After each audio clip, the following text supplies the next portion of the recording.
All right, this is a quick EarSketch how-to video. So what I've done, I'm pulled up my Google page showing you what EarSketch looks like when you Google it. So you just click here, and for the first time, you're going to have to create an account. So you go to Start Coding. And mine will probably log me in. So I will log out real quickly and show you what to do. So the first thing, anyone that wants to use EarSketch, you need to create an account. If you don't create an account, you can still create music, but it won't save it and you can't download it. So you just come to register a new account, create your username, two passwords, and even though this is email address optional, I've always required my students to put in an email because if they forget their password, they have to reset it themselves. This is one of these websites. The teacher does not create a student class, so I can't do anything to help them if they forget their password. All right, once you have your account and you log in, I'm going to explain what EarSketch is. Let me get this going real quick. All right. So, on the far left here is your content manager, and it has these nice little toggles where if you need to close it out, you can. But the API, this is all the different effects. And I'm going to be honest, I really don't know most of this. I know a couple of things, and I'll explain that in a moment. Scripts, this is where when you've created music, you're going to find it here. That's your scripts. Sounds. This is where you find that 4,000 piece collection of music that's been approved to use. And this is a program that some different artists are in conjunction with. So you see Alicia Keys. I mean, there's so many people here. Pharrell. Their music they have approved to be used in this program and to be used by students. You can also look for things by genre, which is really fun. I mean, there's so many options here, or strictly by the instrument you're looking for. So that's just really quick there. When you come down here to the sound collections, you have your title. So think of it like the title of a book or a chapter, and then it breaks down to the different pieces of music that you can listen to. And it has a preview here where you can preview it.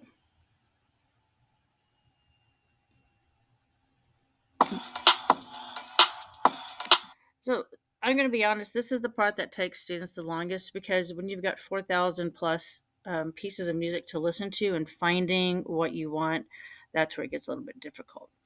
All right, I'm just going to close this for a moment. Over here is your workspace. So this upper bar here that's blank right now, that is where all of your tracks are going to show up once you start coding. This middle bar is where you create your scripts. Now they do have the option of JavaScript. I only use Python currently with my students, and that's because that's what I've learned with them. We do block coding in Scratch and code.org, and then with CMU Academy and EarSketch, I use Python.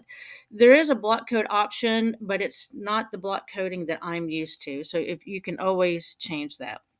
So this is how you create your new script. Now this third box down here, this is where if you have any errors will pop up. Now one more section I'm going to show over here where it says curriculum. If you click this toggle, they do have curriculum laid out for you. You can take the time and read through things. I've gone through this to learn a couple of things. I've encouraged some students if they want to do that also. But I'm going to be honest, my director told me about this and gave me a basic start. I went to YouTube, and the only thing is, if it's pretty difficult to find anybody that's been using the current version of EarSketch. This young lady here she has a great tutorial on how to use a set effect function for volume. Her layout is the current one. Some of these other ones, it's a different layout, and they they really get into a lot of detail. This is definitely something that a music major would be interested in. But I have watched her video on how to control volume. I've watched a couple of videos that another teacher from Georgia did with pitch, and these were actually from music theory classes. So if anybody finds any other videos on EarSketch, I would love to be tagged in that.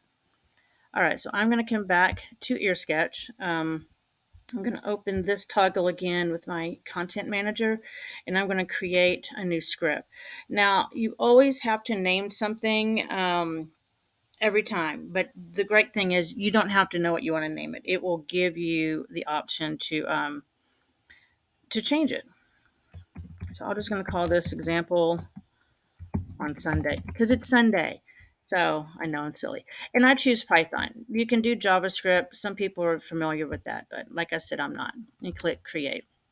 And I'm going to give you another little basic explanation here in your code editor.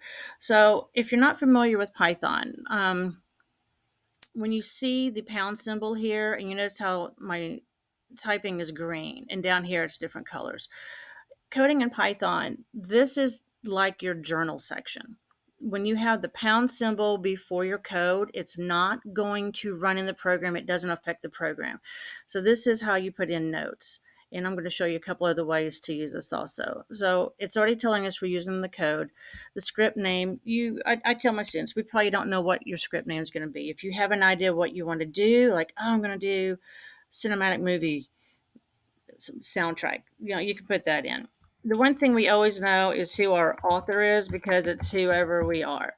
And I tell my students, you may not have a description yet because you may think you're going to do one thing and you do something else. So those things you can always come back and change. Now, this is a function that EarSketch has in that it's going to pull the music for you. Kind of like that's my way of explaining it. So you don't need to do anything here. This initiate with the parentheses, this means it's going to be your start. That's how we're initiating it. And I'm sure there's people out there that can explain all this more simple or more detailed actually than I am. The set tempo, this is just the set tempo that EarSketch gives you. It's not something you have to keep with. I've actually altered this on mine before, but a 120 beat tempo is, think of it as a fast walking pace. So that's pretty typical for a lot of music. But of course, if you were doing something more slow and dramatic, you would consider slowing it down. And there is an option with effects that you can change the tempo on just a specific track. I don't know how to use that yet. It's not something I've jumped into. So I've only had my students, when we were working on this, either change the overall tempo or keep it the same. And then, of course, what I've got here on line 15, that's your finish. That means that's the end of your piece. Now, don't panic with Python. You just enter and you just get additional lines. So never worry about that. I'm going to show you some notes in just a moment, but we're going to go over all this. I'm going to tell you about just one simple line of code you need, and you can create all the music you want. And that's just set what they have. I do like to ask my students to section off what they're working on. And I'll give you an example here. Like this is going to be my drums. Maybe that's where I'm going to put all of my drum beats, or you could call it drum beat. You might have a section and it's vocals. The only reason I have them do this is to get in practice, because when you work in another program with CMU Academy, you're building a lot of things, or even if you're just working on building a program, you want to title sections. So if you do have an error, you have specific areas you can go to instead of going through hundreds of thousands of lines of code to find where that one circle you created is that you have a problem with, or where your drum beat's not working right. And if you were doing effects, one of the things and I know I feel like this is jumping ahead, if this is my drum section and I have a drum beat in here and I want to put an effect to that, I can find those beats quickly if I have my sections labeled. Now I'm going to come over here to some Google Notes. This is something that I created for my students and gave them a copy of. This is your basic code you need for EarSketch. You have fit media, and it's typed exactly the way you see this. The only difference are the colors here, and I did in different colors so my students could understand it better. But fit media, that's your coding function. That is going to play your music. It's going to pull it out. This is our track of music. This is what we want to play. So this one happens to be a type of bass. And I did this all in black, so you know that's just the piece of music. In Python, commas are very important, and space bars and symbols. Um, I'm going to tell you that you don't have to have the space right here where my mouse is, but I encourage my students, even when they don't need it on this situation, because you can read it more simple. All right, after you have your music imported, you have 3 numbers you need. The very first number is always your track number. You want every piece of music to have its own track, no matter how long or short. Now, if you have, and I'll show you something in a few minutes, if you have like say a clap and like this, and you want it on, that could be on one line, because you don't want to mix your drums, your guitars, your vocals, everything on one track. Because when you start adding effects, which is the whole purpose of being a music producer and using a program like this, you're setting effects for different tracks and different pieces of the music within the whole compass of the music, if that makes sense. The second number is your start measure. That's where you want your music to start. And that is always up to the musician or the coder musician here. Maybe it starts on the first measure, maybe it starts later. This becomes personal preference. The last number, the third number, that is the ending measure. Where do you want that piece of music to end? Now, these are not seconds, these are measures. You got to think like a musician there. You have measure 1, measure 2, all the way up until the end of your music. So this is where you determine where it ends. This third number, okay, the second number can't be a higher number than the third one because you can't start it after the end, if that makes sense. But you would definitely get an error for that. So I'm going to leave this here for a moment in case you want to screenshot it. Okay, I am going to show you now how all of this works in EarSketch. So you always type in fit media.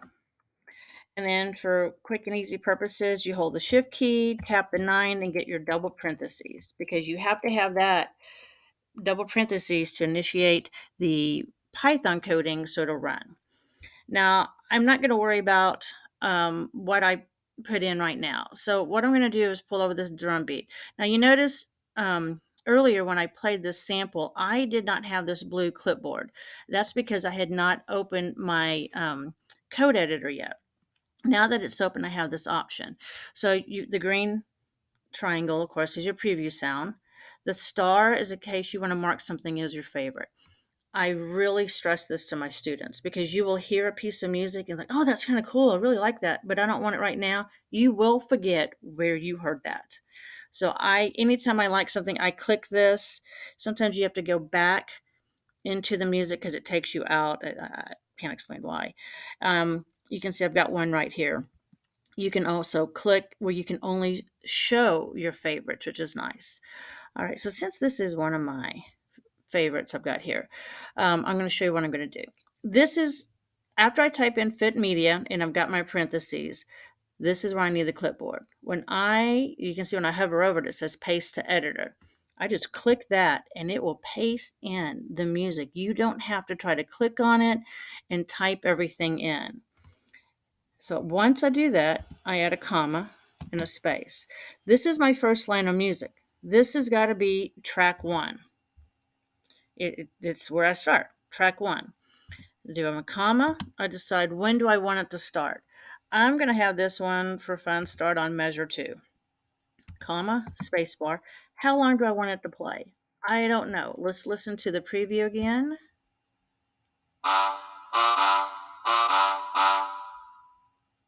All right, so you can think about the number of beats. I'm going to go ahead and put in a 5 for 5 measures. That's always been kind of my go-to number. I think that's because I caught that on another how-to video. Anyway, squirrel, sorry. I'm going to bring this down so you can see what's going on. Once you have your code in, like this, you're going to click Run. You got to run the program. If you don't have any errors, you're going to find your first track up here. You can see that right here. And you can see this is measure 1. You can see I started it on measure 2 and I ended it on measure 5. Now, when you see, and if I move my mouse, so it's going to move the space bar here, right where this line is, you can see that's how long really this tuba is 2 measures of music. I could cut that back and get it and just use that. So I'm going to only get part of it since I went to 5. I'd probably want to go to 6, and I can do that really quick and change that. And I'm going to make it go to here. Now you notice I changed my coding and nothing happened because you always have to click run after you made any changes. So this is a little more obvious. This piece of music happens to be 2 measures long. You're going to have some that are short like this. There's some sound effects that are super short. Then there's some vocals that are really long. All right, now after you run, I don't have any errors. I'll show you an error in a moment. I'm going to come up here and click play. So silence.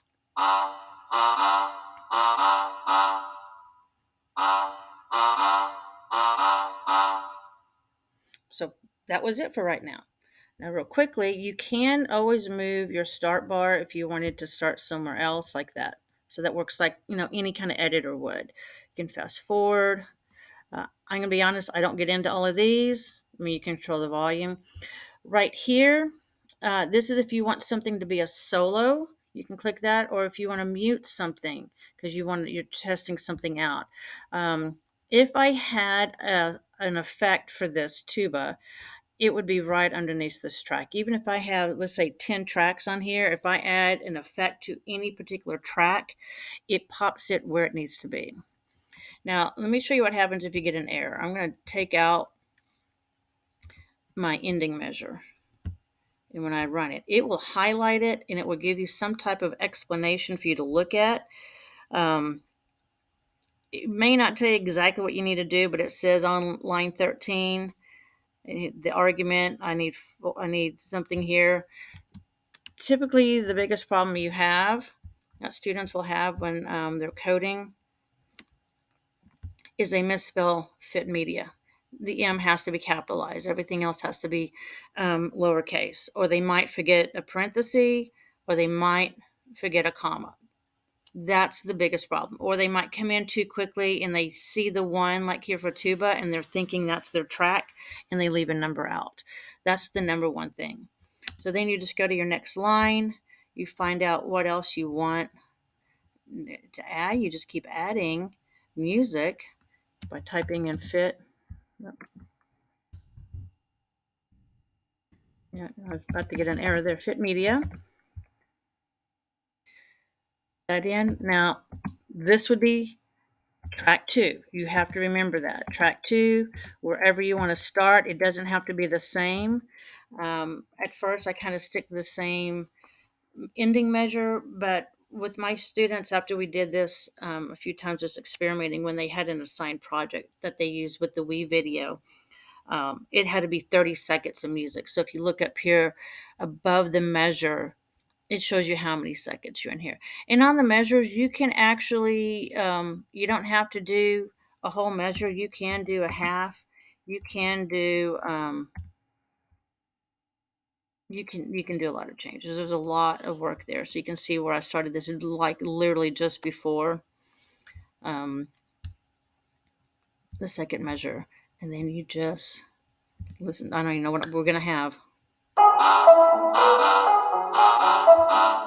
All right, we'll leave that like that. Now, if I were to put this on track 1, it's going to run. And it gives you a warning thing, because what happens is you have an overlay. And if I want to start doing effects, I can't do that. I just stress to my students, each line of code has its own track. It doesn't matter how many lines of code you have. It's got to have its own track. So I'll show you something we just did.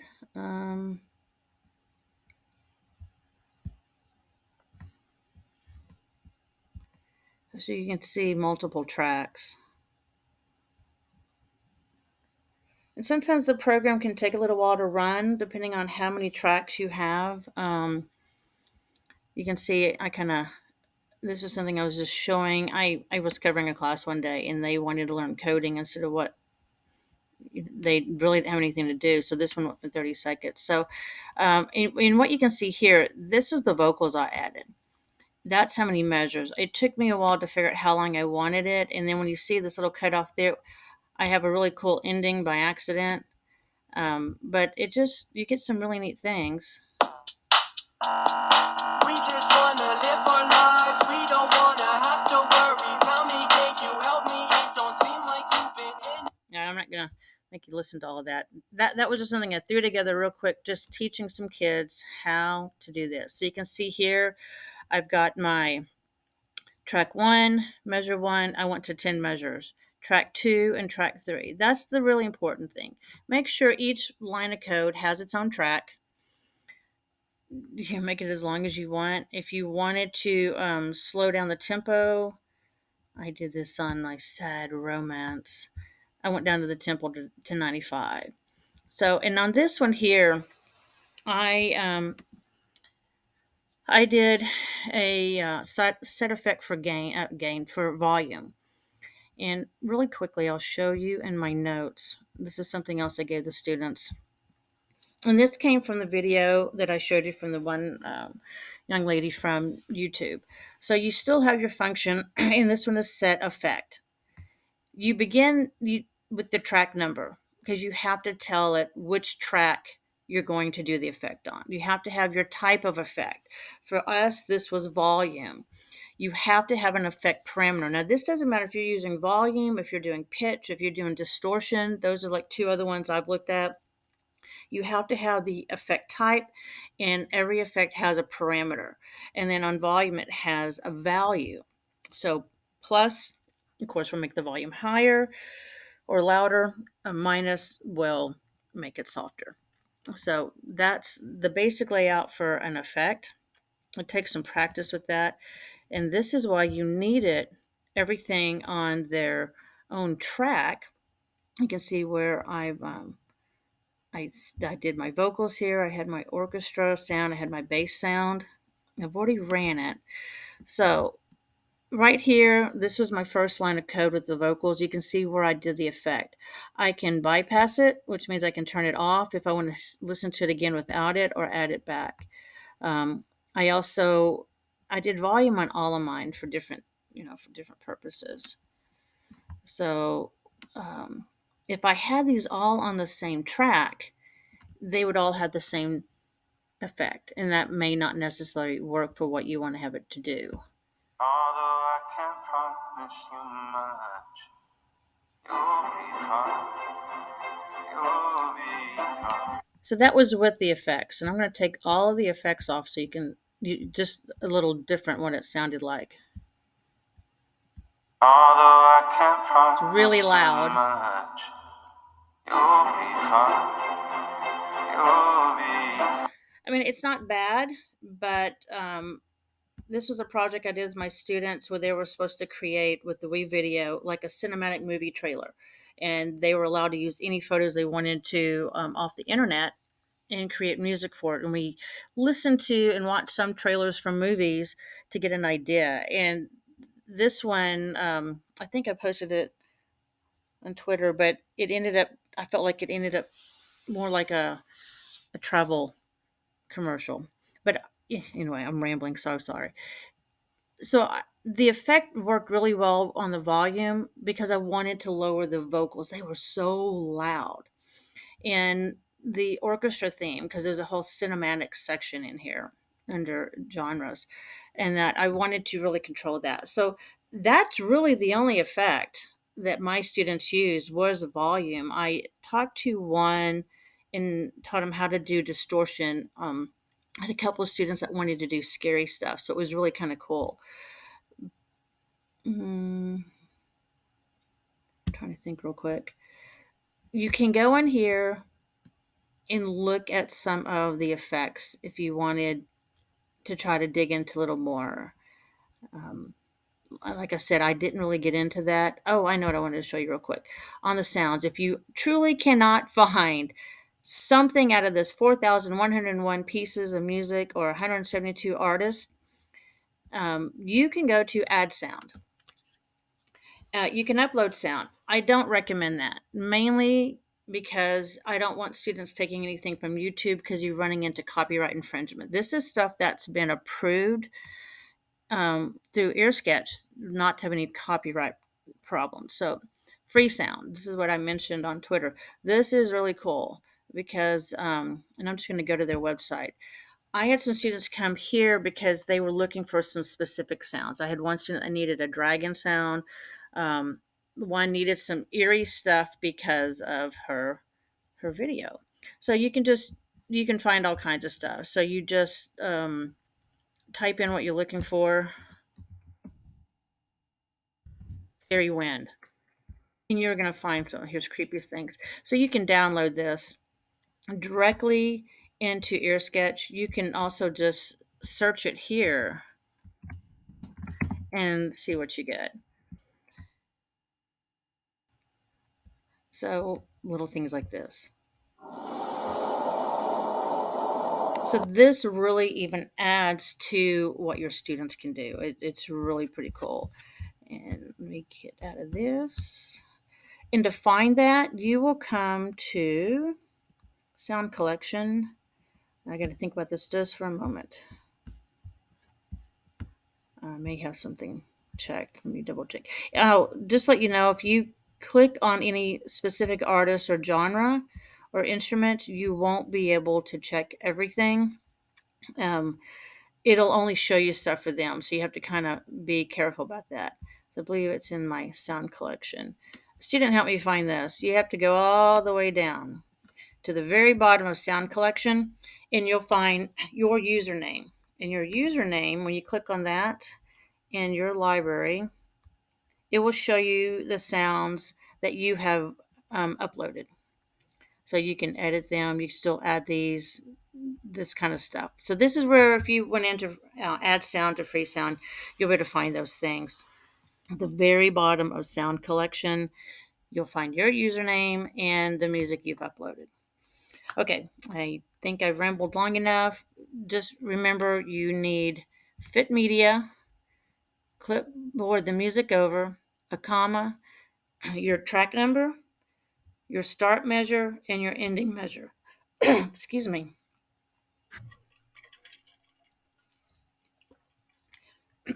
And every track needs to have its own line of code, or every code is your own line. You don't want to do everything on line one. That's like the big thing. Always run your program to check for errors. When you're done and you know what you created, go back, add your description, information about your script. Maybe you want to talk about what inspires you, and then you want to share it. You can click share and send them the link. It does not work on a phone. You've got to open it in an email. If you have your music here and you want to download it, you can download it onto your computer. My students had no issues at all saving it into their Google Drive. They had a whole folder based on EarSketch. And then when it's in your Google Drive, it's really easy to upload into WeVideo. So, all right, any questions, feel free to reach out to me on Twitter or anywhere. And I hope you guys enjoyed as much as we have. It's been a big hit, and I'm adding this to my coding club to teach some students how to use it there that don't have computer classes. Thanks.